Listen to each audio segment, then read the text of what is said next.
Bom, William, já vamos lá então. Você vê de alguma maneira esses interesses do governo brasileiro com o Nicolás Maduro possam estar eventualmente relacionados ao fato da Venezuela ter as maiores reservas de petróleo do mundo? Olha, Caio, eu acho que a gente não pode negar que a Venezuela tem uma importância e relevância na geopolítica do petróleo e na geopolítica dos recursos naturais em geral, mas no petróleo, e principalmente por conta os grandes volumes de reservas provadas existentes no país.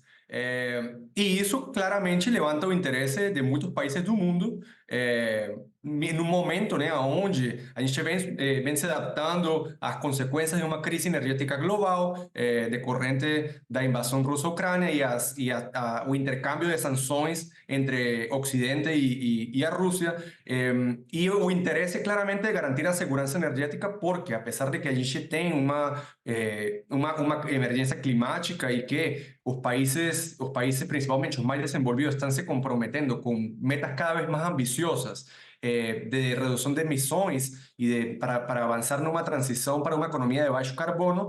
Existe muita incerteza sobre a velocidade e a data em que chegará o pico da demanda de petróleo, né? E a gente sabe, né, que a matriz energética mundial ela é composta principalmente por fontes de energia fósseis, principalmente carvão, petróleo e gás natural. Então, claramente, Venezuela levanta muito interesse de muitos países, não só da região, como também de outras partes do mundo, por essa preocupação permanente com a segurança no abastecimento. Aqui no Brasil, claramente existem outras preocupações, né? Como garantir a capacidade de produzir petróleo e também garantir a segurança energética, sabendo que existem recursos no país, mas que a regulação ambiental ela é muito dura, né? Então tem aquela disputa pela regulação, pela aprovação de licenças para a exploração da margem equatorial e claramente não só para Petrobras, como também para outras empresas privadas independentes, né? Aqui no Brasil existe um fenômeno muito interessante de nascimento de um diverso número de empresas independentes de médio e de meio porte, que teria muito interesse em investir na Venezuela, porque existem assim, pelo grande volume de recursos, mas também pela facilidade de produzir petróleo em áreas terrestres, onde a tecnologia já está disponível. É um país que é relativamente próximo do Brasil, é um país que está próximo de alguns dos principais mercados de consumo do Ocidente, Estados William, Unidos, a União Europeia.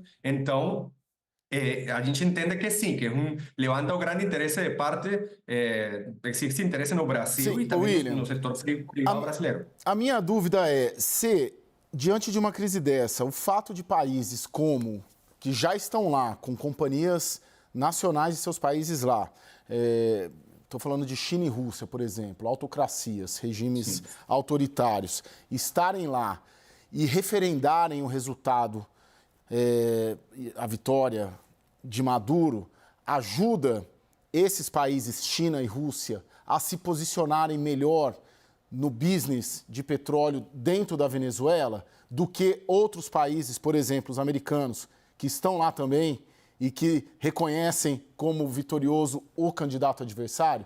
Há uma correlação ou não há essa correlação? Olha, Caio, depende de analisar caso por caso. No caso da China, a China tem uma preocupação importante com a segurança energética, né? Porque a China importa a maior parte do petróleo que consome. Então, no caso da China, sim é muito importante. Já no caso da Rússia, seria diferente, né? A Rússia estamos falando de uma megapotência energética que é autossuficiente no consumo de energia e que é uma grande exportadora de petróleo e derivados, de produtos derivados de petróleo, né? Mas tomando em conta o caso da Venezuela, para Estados Unidos, a gente também precisa traçar paralelismo, né? E nesses dois paralelismos, quando estamos falando paralelismo com a Rússia e a China, a gente tem que fazer referência claramente à Ucrânia e também a Taiwan, né? Então, claramente, existem muitas teses, né, que sugerem que a presença russa e o apoio de Vladimir Putin ao regime de Nicolás Maduro na Venezuela, ele também busca um interesse de se projetar na América Latina e também exercer influência na região, também para contrabalançar se buscando ter uma moeda de troca com o caso da Ucrânia, né? E já na China, no caso da China, existem também teses que apontam nessa direção, porém, a China sim tem uma preocupação maior com garantir a segurança no abastecimento energético, que é um país que consome 19 milhões de barris de petróleo, mais ou menos isso foi o número que ele atingiu no ano passado, e só produz cerca de 4 milhões. Então, é um país que tem uma grande situação de vulnerabilidade energética no contexto energético atual.